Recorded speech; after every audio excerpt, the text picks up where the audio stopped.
ஏன் பயப்படுகிறாய் எதிர்காலத்தை பற்றி? இது எழுதப்பட்டு விட்டது உன்னுடைய வாழ்வாதாரம்.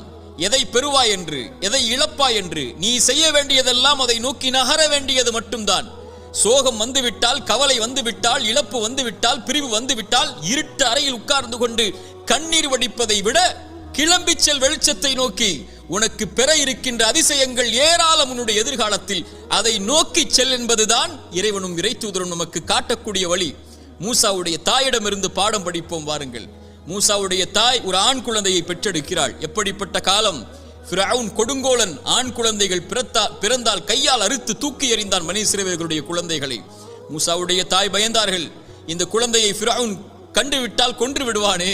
இறைவன் சொன்னான், மூசாவுடைய தாயை, முடிந்தால் அந்த குழந்தைக்கு உணவை கொடு, இல்லை என்றால் ஆற்றிலே கொண்டு போய் விட்டு விடு. அவ்வளவுதான். நான் சொல்கிறேன் செய். எதிர்காலத்தை நான் முடிவு செய்கிறேன், நீ செயல்பட. அவ்வளவுதான். என்ன செய்வேன் தெரியுமா? நீ ஆற்றிலே விட்டால் இந்த குழந்தையை உன்னுடைய கரத்திலே மீண்டும் நான் கொண்டு வருவேன். எப்படி? இறைத்தூதர் மூசாவாக. ஆற்றிலே விட்டார்கள். இறைவன் சொன்னான், அவன் பார்த்துக் கொள்வான் எதிர்காலத்தை, இந்த மூசாவுடைய எதிர்காலத்தை என்று. அந்த குழந்தை கரை ஒதுங்கியது எங்கே? ஃபிரவுன் எந்த குழந்தை கையில் கிடைத்தால் அறுத்து விடுவான் என்று பயந்தார்களோ அந்த ஃபிரவுனுடைய அரண்மனையுடைய வாயிலில் எடுத்தார்கள். ஃபிரவுனுடைய மனைவி அழகாக இருக்கிறதை, இதை வளர்த்து விடுவோம் என்று முடிவெடுத்தார்கள். ஃபிரவுன் அதை அந்த குழந்தைக்கு உணவை கொடுப்பதற்கு பெண்களை தேடினான். மூசாவுடைய தாய் அழைத்து கொண்டு வரப்பட்டார்கள்.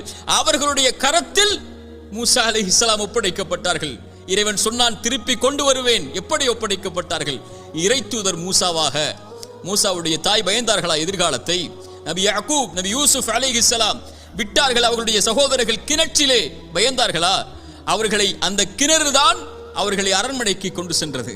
அவர்கள் சிறையில் அடைக்கப்பட்டார்கள். அந்த சிறைச்சாலை தான் அவர்களை சிம்மாசனத்திலே உட்கார வைத்தது. நபி யூசுப் பயந்தார்களா? எத்துணை இறைத்தூதர்களுடைய வாழ்க்கை ஆரம்பத்தில் எப்படி இருந்தது? இறைவன் சொன்னான், எதிர்காலத்தை பற்றி அவர்கள் கவலைப்படவில்லை. நபி நூஹ் கப்பல் கட்டினார். அங்கே வெள்ளம் இருந்ததா? ஆறு இருந்ததா? மலையை இறைவன் கொண்டு வருவான் என்று சொன்னான். அவன் கொண்டு வருவான்.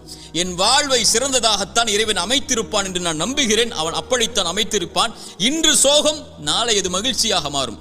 இன்று கண்ணீர், நாளை அது சந்தோஷமாக மாறும். இன்றைய ஏழ்மை நாளை செல்வமாக மாறும். இன்றைய குழந்தையின்மை நாளை சிறந்த குழந்தையாக மாறும். இன்றைய உறவின் பிரிவு இதைவிட சிறந்த உறவை எனக்கு கொடுப்பான்.